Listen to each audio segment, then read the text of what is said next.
So you've all seen the course map this year. You're all registered. You're all psyched. You're all practicing and getting ready for the race. This is kind of an interesting course this year because effectively we're all sailing the same course. Unlike a lot of years where there's all kinds of mixtures and things like this, it's basically a windward leeward for all of us this year. There's no crossing, no going to White Islets. There's nothing. Even going Halba Bank isn't even a mark of the course this year. So it's an interesting one. It's the long course is on the longish side. The long course in this race has varied over the years from, if you go right back to the very first one, a great deal from everything. I think the shortest course, long course I could find, I think in history was like 113 miles. This says 140. It's actually 143 or 145 if you actually plot it on Expedition, which you'll see in a minute. So it's a long course this year. And I think that's a good thing because a lot of our boats are running a lot faster than in the old days. So I think we can use the extra distance. So one of the things that this is just what I do before the race, just as a tip, is to have this prepared. This is actually a spreadsheet that I just took right out of Expedition. I put the course into Expedition. I just export the table out and laminate it. I personally find this to be really, really useful. Because you will round T10 in the middle of the night or in the middle of the morning. It's dark, it's nasty. The first thing the driver is going to ask for is what's the bearing to the next mark, and how many times have that question been asked and no one's had the answer on your boats. So a really good idea is do this, go through the process of laying out the leg bearings and the lengths. And then have it laminated, have it handy, have it in the pouch of your cockpit, whatever, so that when that question gets asked, you can always answer it. It's 283. That's the course from T10 to Ballenas. The tides. Here's the currents at first narrows. And you can see at the start, I'm only going to talk about the start a little bit and maybe where we finish. So you can see at the start, we're going to be starting in pretty well a max ebb as usual in this race. It seems like it's always a max ebb. And of course, the challenge the next morning is, if particularly most of us are going to be finishing, in many cases in the morning here, you're going to have a max ebb against you as you're coming into in English Bay. So things to keep an eye on. But you know, for the most part, after the start, we're all going to have about 3 hours of ebb to get us out of the harbor, which is always a good thing. This is a picture that Doug Wardrop took many years ago, and it's a great photograph which really shows how the ebb flows out underneath the First Narrows Bridge and how it curls around and sort of goes out in a direction just off Point Atkinson here. So kind of keep an eye. That's something to really sort of put in your brain as you're thinking about after you start and where do you want to go on the race course. This was some old sketches that came from someone called Paul Vandervoot. I don't know who they are. Again, found in the deep dark files. But there's some really good sort of tips in this. I mean, the first one is the fact that it's very shallow on the inboard end of this line. I mean, on a boat that draws like we do, we draw almost 9 feet. We'll never go anywhere near the pier end because of the tidal issues in there. And some big boats just forget that at times. There was a TP52 a few years ago who made that mistake, who shall go on nameless as well. It can be shallow in there. So if you draw a lot, be careful of that. There's lots of different people who have different theories about where the current is and where it isn't. The key thing to remember is that it seems, in my opinion, to always be changing as to where. Sometimes that ebb current is right on the start line and it's strong and it can push you over really. Last year, for instance, I don't think it was. It really wasn't much in it last year. So one of the tips, and I'll wrap these things up at the end of the night, is I always like to spend a lot of time doing time runs before the start and get a really good feel. I'll run the line up and down. I'll time it. I want to really get a good sense of how I'm being set. And so I get a really good feel for it. So when I'm lining up for my final run, I know I've pretty well got it nailed, and I've got a really good feel for judging my time of distance to the start line. So don't just think it's always the same every year, because it isn't. It does get influenced by different factors, and the current isn't always there. It does curve a lot like this for the most part. And as you can see from that photograph, it does come out and curve in this area here. So the big thing to be concerned about at the start is not, particularly if it's light air, is not getting swept over the line too early. There have been lots and lots of boats who have suffered from that over the years. So I've just got a few. I've just put the course into Expedition, and I've just got a bunch of screenshots here, and Rich will jump in here if there's anything that I miss. So this first leg from the start to Point Atkinson, I mean, to me, first of all, the start's really important in this race. These are really important starts to get. I work really hard personally on making sure I get a good start in this race, and it always makes a difference. You can jump out, you can dictate your own strategy, you can get into clean air, and you can decide to go where you are. You can be the first guy from the start line into the max ebb. You can jump out on people. The other area that, particularly on an easterly, if you can tack in and pick up the little acceleration on the easterly that comes off Point Atkinson ahead of the boats behind you, you jump out again.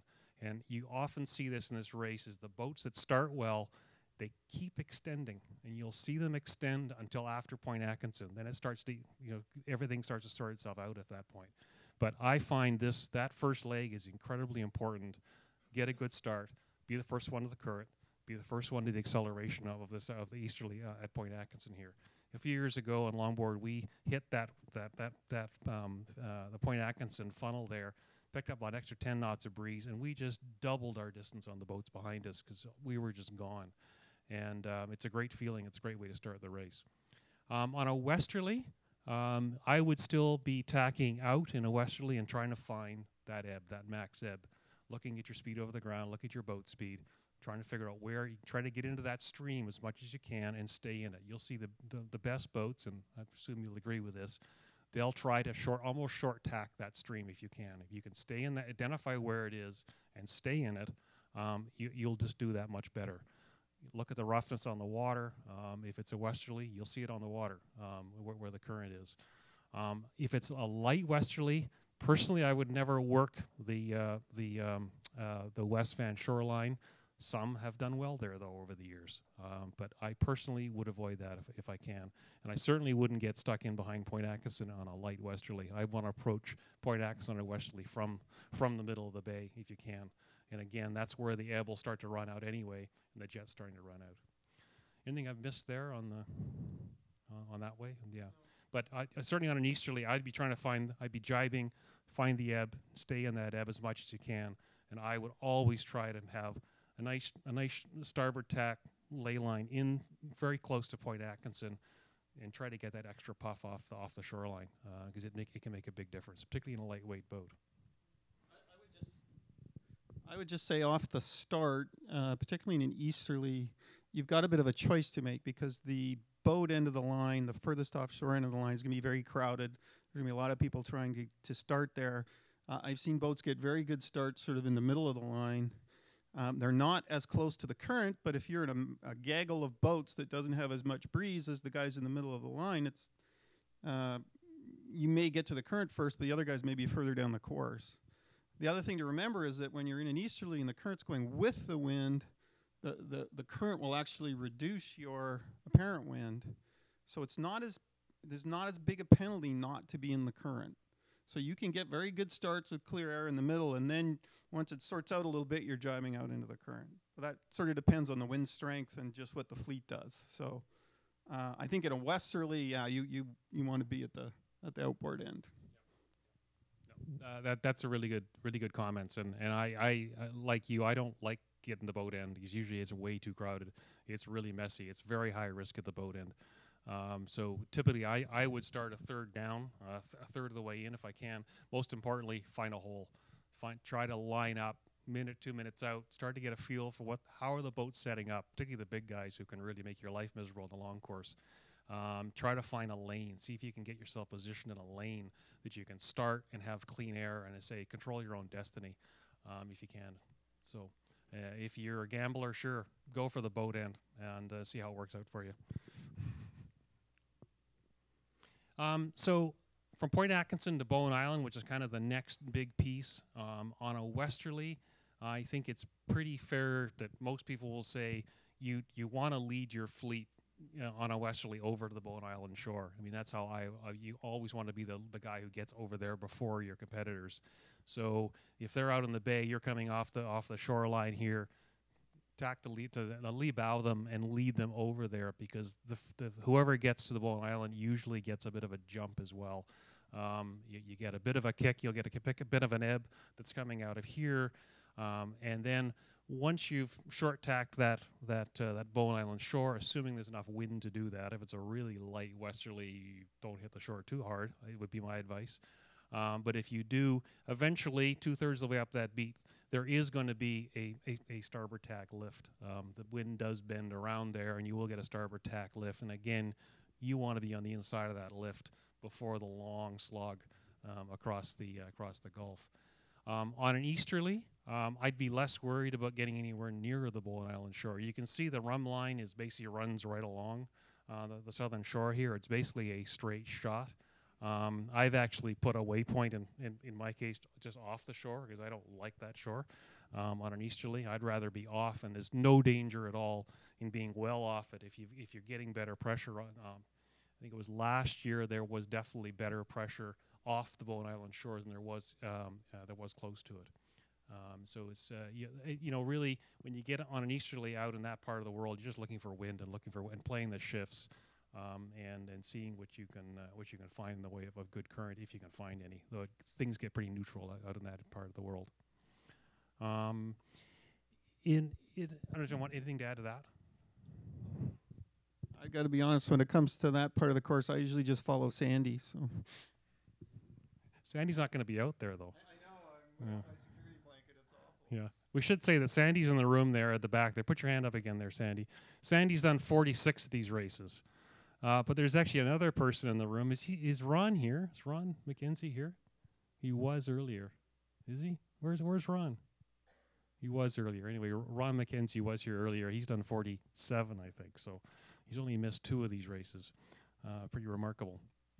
So the next leg is really okay. Now you've got to the Bowen Island shore. Let's take a westerly for an example. For the most part, how I would always do it, and this is my bias, my personal bias, is I would never, typically on any kind of a strong or medium to strong westerly, I would never go beyond Cape Roger Curtis. At this point, I would be the guy who wants to lead my fleet across to the south side, or to the Vancouver Island shore. Having said that, though, there was a halibut bank race a couple of years ago where it was lighter westerly. And it really paid off like crazy to take a tack into Gower Point. And they had much more wind up in there than we did coming out here. That was a halibut bank race. But there can be times when it does pay to make an extra shift and maybe get into Gower Point there and attack it from that angle. For my money, I would not do that to watch it. I like to be the guy who gets to the Vancouver Island shore first and lead my fleet there. Usually better things happen on the Vancouver Island shore than happen on the north side of Georgia Strait. But again, situational awareness, keep your eye open for what's happening. Other boats, keep an eye open for the wind on the water, smoke, you name it. Interestingly, you'll see the rum line actually goes right over top of Halibut Bank, which is kind of interesting. Not that we're likely to be rum lining it in any case, but it is interesting that it actually is right smack in the way. On a straight line course. So I mean, really, when in the latter half of this leg, as say on a beat, I'd expect to be probably coming into. You probably usually hit around the Nanaimo Harbor, don't you? On a good westerly, you hit the Nanaimo Harbor, and then I would just be starting to play the shifts on the shore. For the most part, usually doesn't pay to go inside wind Chelsea's in any kind of beat on a northwesterly. I don't think I've seen anybody ever do that successfully and have a big gain on it. You might find an extreme, if it's really rough, you might get some flatter water in there. But if it's really rough, I don't think I really want to be in there, to be honest, on a westerly. So, you're really just playing the shore and playing the shifts, playing your competition, and working your way up. On an easterly, the easterly will tend to build as you go across to the other side and as you go north. We're not going to Sisters this year, so you don't really get into the funnel. The funnel doesn't really start until you get to Sangster Island. So you don't see the big wind buildups that you do when we go to Sisters. But it will typically increase in wind speed as you go across. So again, first guy across, you get to gain again on your competition. The more you can just be one of those boats that just is ahead a little bit, you just keep extending as time goes on. As far as currents in this part of the world, I think the common, it's a big wide expanse of water. There's not a lot of shallows. If you want to get out of current, you got to really well hit the beach, and that's not going to happen too often over here. I personally don't get too concerned about currents in this race. I'm concerned about wind, and wind angles and wind directions. That's really what drives the decision-making process for the most part. I don't know if you would agree with that. The only thing I'll say is that in a couple of the Van Isle legs that started in Nanaimo, it really did pay to go tightly up the shore. They would have killed the guys that went outside. So presumably that was an ebb. Just so everybody knows that the current ebbs this way down the shore and floods that way. Conventional wisdom, I'm not sure I've ever been able to prove this, but conventional wisdom says in the Strait it floods harder on the mainland shore and ebbs harder on the island shore. So just keep an eye on where there is, though. The last few years we've seen really weird tidal swirls around Ballenas. So it's not that easy to predict. So you get to Ballenas. So this is the top end of Ballenas. I think the thing you can see where I put my waypoints in there in case it's dark and I need to use them. The big thing there is the drying reef on the north end. Most of us don't hit it anymore. In the old days, we used to hit the damn thing all the time. I mean, we literally were always piling up on it. There was, in the archives we went through recently, there was a race where 8 boats hit that rock. It's just, I mean, we must have been idiots back then. What's that? Oh, there was no chart plotters. No, yeah, there was no navionics. Yeah, right. So it's amazing how it actually is further off than you think on that point. So the biggest thing to think about there is just take it wide. Yeah, look at your chart plotter, but I would also say don't always trust your chart plotter. You use your eyes, look at your paper charts as well, and make sure you're comfortable with the distance off it. I mean, on a westerly, you obviously want to give it enough sea room that you feel comfortable, depending on how much wind. But you can go sail fairly close to the island itself. On an easterly, I wouldn't sail that close. I would probably take more of a great circle route around here. You will lose the wind on the backside. You really need to look at the wind on the water and really gauge that for yourself as to how wide do you want to take it. If there's boats ahead of you, that's a really good thing to study, even if they're well ahead of you. Keep an eye on them. See if you can get a sense of what their track was and how did they get through it. Did they get through really easily? Did they sit there for a bit, flapping their wings for a while, or not? And then once you get down to further down the island, of course, on the easterly, it'll start to you'll get a big gust back through the gap here again, and you'll get back into the lee here. The lee down here doesn't tend to be anywhere near as bad as the North Island there, though. And then you say it's pretty clean shore along here. You got to be careful. You're getting too close, but I don't think anybody would be getting that close to Ballenas Island. And of course, you're back out in it again. In a southeasterly, the big choice in a southeasterly is whether or not, particularly if it's thumping and it's a good chop rolling, is do you sail, do you beat through the Wind Chelsea Islands? And I've got firsthand experience of having done that, and it pays huge. If it's really lumpy outside, it can be really nice and relatively smooth seas in on the shore there. And then the tricky part there is the navigation through it. Obviously making sure you're pretty confident that your chart plotter's good. You've got paper charts, and there's a reason why you have paper charts, and I'll tell you in a second. But you can actually get in there and actually and then get almost a lift. You'll get a starboard tack lift off the shore here. And the boats that are outside will be bobbing up and down, thumping up and down in pretty big seas there. So you can do it, but you need to make your own judgment calls about you and your crew and your navigator and conditions. You think it's safe enough to make that call. If you zero in, I think I've got a slide here that zeroes in on all the little rocks in here. And you can see there's a lot there too. There's some good clear lanes though you can actually sail through. And just got to make sure you call your ley lines through there and that everyone's paying attention to what's going on around you. But it can really pay dividends on a lumpy southeasterly to get in there. Yeah, the story I had is, like I say, I won't name the boat, but we was racing on a boat in 2009 that had a brand new tablet. And it was wireless and it was beautiful, and it was hooked up to all the instruments, and it was just getting dark, and we were just beating in, and we said, no, we're going to go in through the islands. That's what we're going to do. Not a problem. We've got before the start of the race, I had asked the owner. I said, "You do have paper charts, though, don't you?" Oh, he looked at me like I was an idiot, but I said, "You do have paper charts. Sometimes electronics don't work." He says, "Yeah, no, we got paper charts." Okay, good. So when you know it, we got to just about the upper corner of my screen there, going through those islands, and it was just getting dark, and the tablet power went out. There was no tablet. All of a sudden, we were dead. No one knew where the batteries were to put in the bloody tablet. And there we were, and then I asked for the paper charts, and of course, we did have paper charts, but they were rolled up in a tube somewhere at the back of the boat that no one could find. So we literally had to scramble to get our way through there. But the good news is we got through it, got a huge advantage, and won the medium course that year. So the lesson there is please have paper charts and have them ready. I have mine.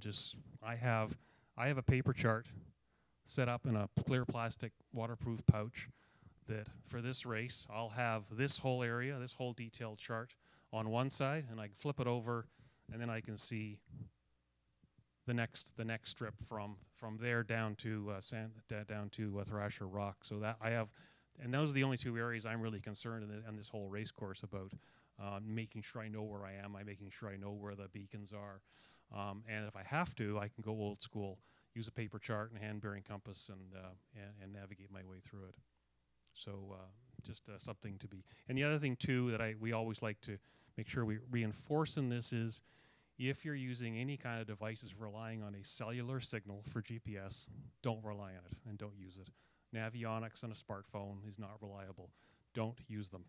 It's really dangerous, particularly if you're navigating in these kinds of areas. They're very nice navigation toys, but that's all they are. They're just toys. So this leg from Ballenas down, I mean, I think it's pretty straightforward. You have to make a decision, obviously, on a northwesterly. This is a straight rum line. You're going to sail wherever the wind takes you, play the shifts. I would not get too close to shore if I can avoid it. I would probably stay very, very close to the rum line and then try to gauge if it gets light as to where is the wind. Is the wind in a bit? Is the wind out a bit? At nighttime, in certain conditions, you can get a qualicum. Qualicum winds, it's known as basically an offshore wind that can come off the shore. We've had beautiful races in the moonlight where the westerly dies off and it comes back up as a qualicum outflow, and you're spinnaker reaching with the moon all the way, basically rum lining it all the way down here. But there can be times when if you're too far in and if you're too far out, you won't see the wind. So that's when you really want to be keeping an eye on the water, looking at other boats, keeping track of other stern lights ahead of you, boats behind you, where's the wind, and making sure that you're staying in that band of wind. Anything on that from your perspective? Yeah. So on an easterly, again, I would come in. Particularly if it's blowing and I think I can safely get through the wind Chelseas, I'd short tack the shore. I've come all the way up into, I guess, Neck Point up here off Bowen Island before, tacked off. Last year was really interesting, and it has been a few years now because we have had an easterly beat down the shore. It started to get pretty light, and it was pretty interesting what happened there. There were boats that did very well in the early going up to Nanaimo Harbor. By staying a little bit closer inshore than those of us who were off. And there were boats that were off that did better later than the boats inside. So it's a little bit of a crapshoot through here, to be honest, and you really got to be paying attention. That's the biggest lesson I can give you. Keep an eye on the boats ahead. Try to get a sense. Are you gaining on them? Are they pulling away? If they're pulling away, that might mean they're in better wind than you have. Right, and where are they pulling away? Are the guys outside pulling away, or are the guys inside pulling away? So really keeping an eye on that and making sure the crew is really, really aware of that kind of thing. I mean, this on our boat is a full course sprint. We don't take watches. It's full on. Everyone's up. Everyone's watching. You're taking notes. You're chattering. about who's doing what. Is it a masthead light? Is it a bow light? Is it a bow light on their boats? Try to keep track of the boats. You know who they are, and make sure you're really aware of what's happening, because they're your best indication. The leg down to the leg down to. Where's my? I think I'm gone too there. This leg from Thrasher Rock down to TA is awful. Let's face it, it's awful. It's boring. There's nothing really to do. There's no lights. You're basically just on a northwesterly. You're going to be playing the shifts, and just trying to VMC as best, sail as fast you can to the mark rounding. On an easterly, there's different people who have different opinions. I would tend to always favor the south side, but be careful, because this is where the wind usually goes to die too in the Georgia Strait. So I'd be careful about getting too deep in here, and I'd probably more likely just play the middle, but I'd err on the south side here, from my perspective. Again, I don't know if you have any thoughts from your perspective. The only thing I'd say is to try and keep an eye on the wind direction in English Bay, and if it's blowing a pure easterly, it might pay to go over into here, because you can go in here, you go from a southeasterly to an easterly, and then you're right at the mark. But that's not necessarily a high percentage movement. When it works, you're gone. Yeah. I mean, that's a good point. That can be really good. There often is, if it's a true southeasterly, there is a bend to this. This wind does bend like this. So again, if I'm beating down here, I want to be the inside boat coming off Thrasher Rock. Or even before then, because you will get a lift before Silva Bay there, typically on a true southeasterly, not an easterly, but a true southeasterly. So again, think inside boat. You want to be on the inside of those lifts if you can, because if there's boats way outside you, that's a huge leverage and a big gain to you if you're the inside boat. And then, we're going right back to where we started, and so it's. Last year was interesting. Even though we went to Halibut Bank last year, it was interesting in that there was a fair amount of bend in the wind, like I talked about it a minute ago. We rounded TA last year, even going to Halibut Bank. We couldn't lay with a reaching chute. We put a reaching chute up anyway. Everyone else was jib reaching. There was Anacoa and a 52 and Jam ahead of us, and but we could go a lot faster sailing low of the mark. Even though you can't see it here, we sailed very, very low, and then the wind just kept lifting us right up to Halibut Bank. And I think the same thing can happen here too, where if you have to sail fast and low here and you can't quite lay it, your pole's in the head stay. If you've got a symmetrical boat, and you can't quite lay it, don't worry about it. You'll probably get a lift up to Ballenas, and it's probably better to sail a little bit of extra miles at a lot more boat speed. And get the lift to Ballenas. On a westerly, same thing. I would always try to get in to Thrasher Rock and work this shore a bit, and then before I get to Winchelsea, start to work off a bit more, and start to get myself set up for the Ballenas rounding. And then we're on our way home. My favorite part of this race, the South Bowen shore. I mean, everybody's got their horror stories of finishing this race or not finishing it, or racing 130 miles and then losing it in the last 10 miles. We've certainly got our fair share. And I think the key thing here is to keep an eye on the weather reports, listen to Pam Rocks. I mean, is there a big outflow that's blowing? Well, that's kind of good information to know. If you're coming across here and on an easterly, particularly if it's a light easterly and you think the outflow is going to become a more dominant. So you might want to get over and set yourself up for the outflow if it's going to be, but you sure as hell don't, for the most part, don't ever want to get on that South Bowen shore. That's death most of the time in almost any wind condition. You can be even well off this and still have a big wind shadow from particularly in an outflow, of course. And then you got the last little spurt here, and this little area across here from Cowan's Point to Point Atkinson it's to me it's the dealer's choice at that point. I mean, we've probably all seen people win this race by going almost to the bellboy and coming in from here, literally, when it's really light. And then other times, people who tack way inside here and approach it from the north. So it really depends on the condition, is what I would say. I mean, the important thing about this piece here is it's a real full court press. Be prepared to change sails. Be prepared to do whatever you need to do. All crew on deck, all ready to go, and making sure you're doing whatever you can to finish the race strong. Anything you want to add on that I'll just give my perspective on the finish. I find there's one of 4 winds blowing. You can have the southeasterly basically blowing like this. You can have, just a nice pure westerly coming in. You can have the outflow, and you can have an easterly. The big problem is, if you get a couple of those winds blowing, they meet here, and that's where the zone of no wind is. So you've kind of got to try and figure out which wind is going to blow at the finish line and connect the dots to get there. And the problem is often, at least on the medium course, we're kind of coming in here just after dawn, so you've got this nice little outflow. So to properly play an outflow, you want to get over here because it's strongest, because it's narrower. The land is narrower. But the problem is about, 9 o'clock in the morning, that's just going to shut off. And a westerly is going to fill in. And guess what? The westerly doesn't fill in there. So we can't really give you hard and fast rules, I don't think, about how to deal with it. Just keep your heads up, knowing it's going to be one of those 4 winds. And if there's 2 of them blowing, it's tough. Going through what you think is the safe zone is going to be death, because there's going to be nothing there.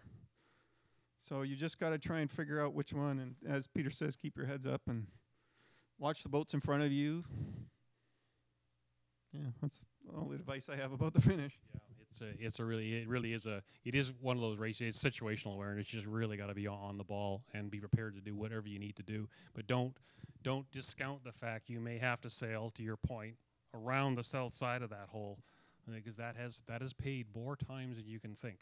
And how people have talked about coming in from almost a Point Grey bellboy to get into the bay, and then just dipping the finish line. So I think that's it on the course itself. Any sort of questions before I've got a couple of long-range weather forecast slides I can show with you. Have we really confused everybody now?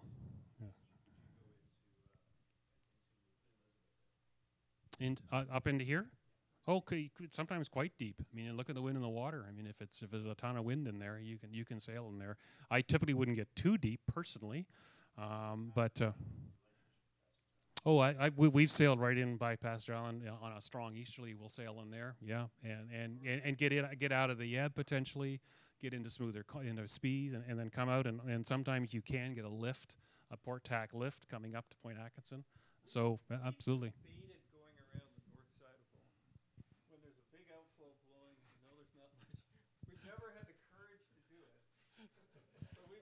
There's always this year. Let us know how it works out for you, will you? Yeah, exactly. Yeah, exactly. Any other questions on that stuff? Okay. Okay. Whoops. Sorry. Yep. Yeah. Go ahead.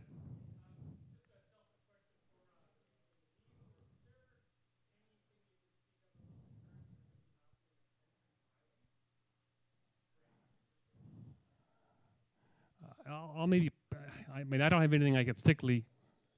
Yeah. The question was, is there anything we wanted to add about the currents at Entrance Island if you're sailing the medium course race? I personally don't have much advice to give you on that, but Rich races around it all the time in the medium course. I only do long courses, so. Current I wouldn't worry about too much. Breeze is an issue. I would stay away from the Galliano shore. It's quite high. It's quite steep. But current, no, I don't think this current's going to be a big issue one way or the other. That hasn't been my experience anyway. Because current is weird there. Oh, we don't have, yeah.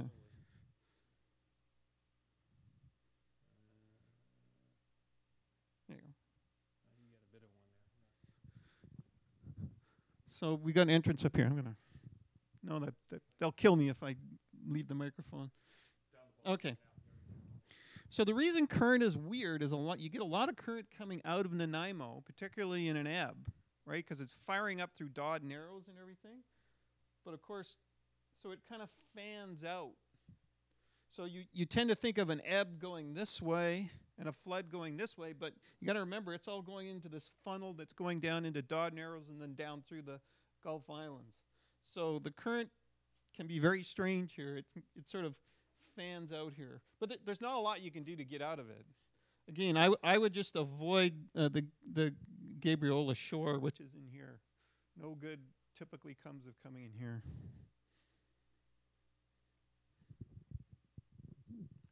Actually, are there any other questions around the medium course? Because I haven't really dealt with that very well. So, I mean, the entrance island piece is really, I mean, we're all sailing almost the same course, aside from that little wrinkle. But it's a good question, though.